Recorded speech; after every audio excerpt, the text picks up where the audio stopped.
की बड़ी खबर के साथ हरियाणा के भी कई शहरों में हवा खराब। पंचकुला सेक्टर 6 में AQI 406 दर्ज हुआ। गुरुग्राम सेक्टर 51 में AQI 362 दर्ज।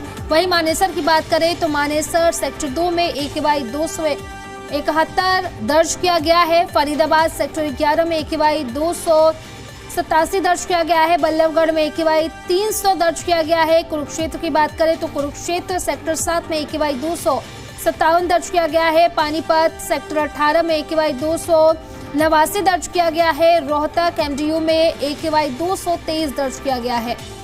तो बड़े अपडेट, बड़ी जानकारी आपको बता रहे हैं। एक तरफ पॉल्यूशन की मार तो वहीं दूसरी तरफ घना कोहरा, जिसकी वजह से बाहर विजिबिलिटी बेहद कम। तस्वीरों में आप देख भी सकते हैं। तो कई ऐसे इलाके जहां पर AQI जो है वो 300 के पार दर्ज किया गया है। पंचकुला सेक्टर 6 में AQI 406 है। तो बड़ी अपडेट, बड़ी जानकारी आपको बता रहे हैं। हरियाणा वासियों को प्रदूषण की वजह से स्वास्थ्य संबंधी परेशानियां हो रही हैं, तो वहीं दूसरी तरफ घना कोहरा, जिसकी वजह से विजिबिलिटी जो है बाहर बिल्कुल भी शून्य है, जीरो है। और आपको बता दें कि पंचकुला सेक्टर 6 में AQI 406 दर्ज किया गया है। वहीं अगर बात करें गुरुग्राम सेक्टर 5 की तो AQI 362 दर्ज किया गया है। मानेसर सेक्टर 2 में AQI 271 दर्ज किया गया है। और कई ऐसे इलाके हैं जहां पर AQI जो है वो 300 के करीब दर्ज किया गया है, जिसकी वजह से हरियाणा वासियों की परेशानी बढ़ती जा रही है। और लगातार स्क्रीन पर हम आपको दिखा भी रहे हैं कि कहां पर कितना AQI है। कुरुक्षेत्र सेक्टर 7 में AQI 257 है। पानीपत सेक्टर 11 में भी AQI 200 के करीब दर्ज किया गया है, जिसकी वजह से लोगों की परेशानियां लगातार बढ़ रही है। और इसी पर ज्यादा जानकारी के साथ सहयोगी कुलवंत हमारे साथ कनेक्ट कर रहे हैं, उन्हीं का रुख कर लेते हैं। कुलवंत, फिलहाल बाहर क्या कुछ स्थिति है AQI को लेकर के, और साथ ही साथ वहां की तस्वीरें भी आप दिखाइए कि कोहरे को लेकर के, विजिबिलिटी को लेकर के वहां पर क्या कुछ स्थिति है। जी बिल्कुल, देखिए जो पिछले 3-4 दिन हैं उनसे लगातार है जो धुंध यमुनानगर में लगातार बढ़ती जा रही है। और आज की बात की जाए तो आज जो धुंध का कहर है वो लगातार इतना बढ़ चुका है कि लगभग 10 से 20 फुट की दूरी पर भी कोई वाहन चमक नहीं आ रहा है, जिसकी वजह से जो है विजिबिलिटी भी काफी कम दिखाई दे रही है। और उसी के चलते कहीं ना कहीं जो लोगों को अब कोहरे की वजह से कोहराम भी दिखने लगा है और लोग जो है अपने घरों में बिना एडवाइजरी के रहने लगे हैं, जिसके चलते पहले लगातार जो है स्वास्थ्य विभाग की तरफ से एडवाइजरी जारी की गई थी, लेकिन अब जो लोग हैं खुद ही घरों में दुबकने के लिए मजबूर हो चुके हैं, क्योंकि लगातार जिस तरह से जो फोग बना हुआ उसके चलते जो लोगों को है वो काफी दिक्कत का सामना करना पड़ रहा है। और मेरे पीछे आप देख सकते हैं कि किस तरह से जो है ये लगातार आप तस्वीरों में देख सकते हैं कि यहाँ पर जो फोग है वो काफी भारी मात्रा में, हालांकि जिस तरह से जो विजिबिलिटी है वो भी काफी कम दिखाई दे रही है। और यहाँ पर अगर मैं बात करूं किसानों की, जो किसान है उनकी जो फसल है इस बार बम्पर, जो अगर ऐसे ही ठंड रही तो उनको बम्पर फायदा मिलने वाला है, क्योंकि जिस तरह से जो लगातार धुंध पड़ रही है और उसकी वजह से जो मिट्टी में नमी हो जाती है और नमी के कारण जो है गेहूं की फसल है जो बड़ी अच्छी मानी जाती है। लेकिन कहीं ना कहीं दूसरी तरफ अगर ये लगातार धुंध ऐसे ही चलती रही 10 से 15 दिन तक तो एक बीमारी होती है जो पीला रतुआ बोलते हैं, वो पीला पत्ता कर देता है गेहूं का और सरसों का, जिसकी वजह से नुकसान भी हो सकता है। लेकिन बीच बीच में सूर्य देवता दर्शन दे देते हैं, जिसकी वजह से जो है गेहूं की फसल, सरसों की फसल या अन्य जो कई फसलें ऐसी हैं जिन पर बहुत ज्यादा अच्छा फायदा होने वाला है। वहीं पर अगर वाहनों की बात की जाए तो इस वक्त जो वाहन है उनकी जो रफ्तार थी वो काफी धीमी हो चुकी है, क्योंकि जिस तरह से फोग चल रहा है और उसकी वजह से जो है वाहनों में भी काफी धीमी गति दिखाई दे रही है।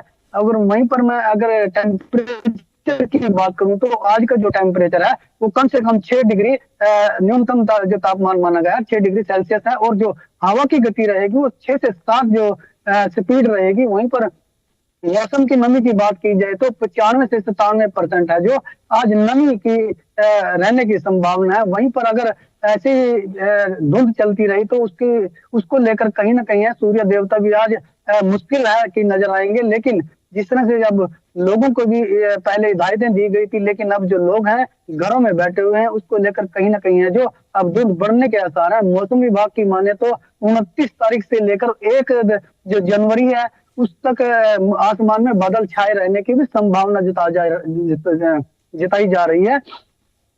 जी जी कुलवंत, फिलहाल अगर बात करें मौसम विभाग की, तो मौसम विभाग की तरफ से क्या कहा जा रहा है ठंड को लेकर, और इसी के साथ साथ प्रशासन की तरफ से क्या कुछ कदम उठाए जा रहे हैं ताकि प्रदूषण को नियंत्रित कर सके? जी बिल्कुल, देखिए अगर मैं मौसम की बात करूं, मौसम विभाग की तरफ से जैसा मैंने बताया 29 दिसंबर से लेकर 1 जनवरी तक है जो आसमान में बादल छाए रहेंगे, यानी बादलों का जो मौसम रहेगा उसकी वजह से जो ठंड है वो बढ़ने के पूरे आसार हैं, और जिसकी वजह से जो लोगों को है काफी भारी दिक्कत का भी सामना करना पड़ सकता है। लेकिन 2 तारीख से यानी 2 जनवरी के बाद मौसम खुलने की पूरी संभावना जताई जा रही है।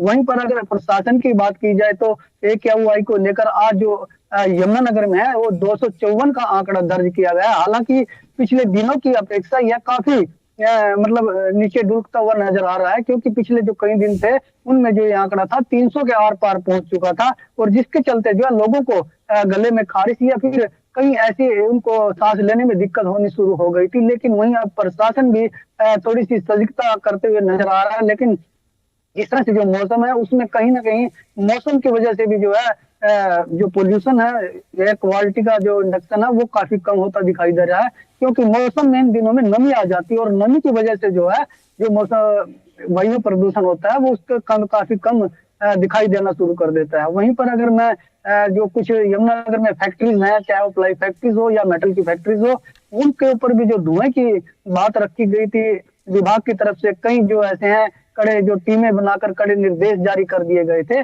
उन पर भी अब काफी असर दिखाई दे रहा है। निगम की बात की जाए तो निगम भी अब थोड़ा सा सुस्त जरूर था, लेकिन कहीं ना कहीं जो है अब मौसम की वजह से खुद बात आगे बाहर निकलने लगा है, और अब ट्रैफिक की भी जो लगातार जांच चल रही थी ताकि जो वायु प्रदूषण है उसको कम किया जा सके, और उसको लेकर ट्रैफिक के जो कुछ नियम भी थे, जो रिफ्लेक्टर्स थे वो भी लगाए गए हैं।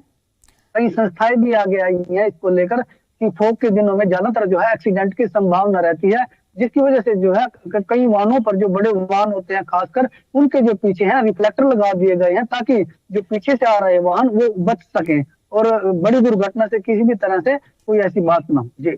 जी कुलवंत, बहुत बहुत शुक्रिया आपका तमाम जानकारी के लिए।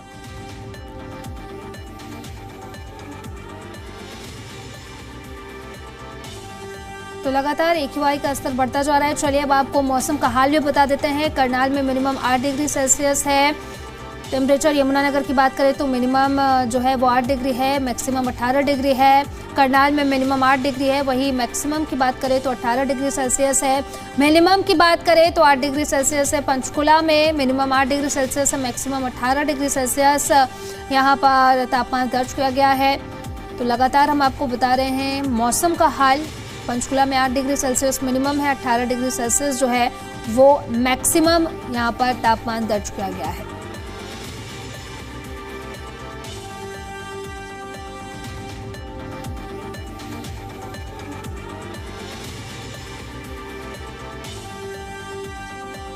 खबरों में आगे बढ़ेंगे। हरियाणा के कई जिलों में कोहरे का कोहराम देखने को मिल रहा है।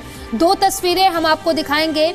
आपको हम यमुनानगर की तस्वीर दिखा रहे हैं स्क्रीन पर, और वहीं करनाल की दिखा रहे हैं जहां घना कोहरा छाया हुआ है। तो 2 तस्वीरें हम आपको दिखा रहे हैं। पहली यमुनानगर की, देखिए घना कोहरा है, और करनाल का भी यही हाल है, यहाँ भी घना कोहरा है, विजिबिलिटी बिल्कुल 0 है, और जिसकी वजह से वाहन चालकों को सबसे ज्यादा परेशानी हो रही है। तो 2 तस्वीरें हम आपको दिखा रहे हैं। यमुनानगर की पहली तस्वीर, करनाल की दूसरी तस्वीर हम आपको दिखा रहे हैं। देखिए बाहर विजिबिलिटी बिल्कुल भी शून्य है, यानी कि विजिबिलिटी 0 है, जिसकी वजह से खासतौर पर जो वाहन चालक हैं उनकी परेशानियां सबसे ज्यादा बढ़ गई है। और वहीं प्रशासन की तरफ से भी लोगों से अपील की जा रही है कि जब भी आप कोहरे के समय में घरों से बाहर निकले तो थोड़ा स्लो ड्राइव करें। हरियाणा में भी कोहरे ने परेशानी बढ़ाई है। कई जिलों में कोहरे से विजिबिलिटी पर असर देखने को मिला है। घने कोहरे का येलो और रेड अलर्ट जारी किया गया है। करनाल में भी कोहरे ने परेशानी बढ़ाई है। कोहरे से गाड़ियों की रफ्तार पर ब्रेक लगा। तो आप देख सकते हैं तस्वीरों में किस तरीके से बाहर विजिबिलिटी बिल्कुल भी कम है, जिसमें एक्सीडेंट्स का खतरा सबसे ज्यादा बढ़ जाता है। सबसे ज्यादा परेशानी वाहन चालकों को होता है, क्योंकि सुबह कोहरे के समय में कुछ भी नजर नहीं आता, और जिसकी वजह से एक्सीडेंट्स का खतरा बढ़ जाता है। बाहर की हम तस्वीरें आपको दिखा रहे हैं। देखिए विजिबिलिटी बिल्कुल भी कम है। घने कोहरे का येलो और इसी के साथ साथ रेड अलर्ट जारी किया गया है। करनाल में भी कोहरे ने परेशानी बढ़ाई है, विजिबिलिटी बिल्कुल भी कम है और कोहरे के समय में जब विजिबिलिटी बेहद कम होती है तो एक्सीडेंट का खतरा सबसे ज़्यादा बढ़ जाता है। तो ऐसे में प्रशासन की तरफ से यही सलाह दी जा रही है, यही अपील की जा रही है कि आप स्लो ड्राइव करें, क्योंकि जब विजिबिलिटी कम होती है तो दिखाई बिल्कुल भी नहीं देता। धुंध बहुत ज़्यादा है जी, आज कुछ भी नहीं दिख रहा। आज तो रास्ता बिल्कुल दिख ही नहीं रहा, बहुत धुंध है। आज ज़्यादा है और दिनों से, तो आज ज़्यादा है बहुत। बारिश की तरह बरस रही है धुंध, आज तो बिल्कुल ही बारिश की तरह दिखाई दे रहा है जी। चल रहे हैं जी, ध्यान से चला रहे बाइक, बस अंदाजे से ही लोग वाइट पट्टी देख के सड़क की वही उसके सहारे चल रही है बस मोटरसाइकिल। अब खबर नूह से। नूह में आज आसमान पूरी तरह साफ है और कोहरे से लोगों को बड़ी राहत मिली है। हालांकि सुबह और शाम के वक्त ठंड देखने को मिल रही है। सर्दी से बचने के लिए लोग अलाव जलाते दिखे। वहीं हवा की गुणवत्ता में भी सुधार देखने को मिला है। इससे खास तौर पर बुजुर्गों और बच्चों को सबसे ज्यादा राहत मिली है। सांस की बीमारी से जूझ रहे लोगों को भी इससे राहत मिली है।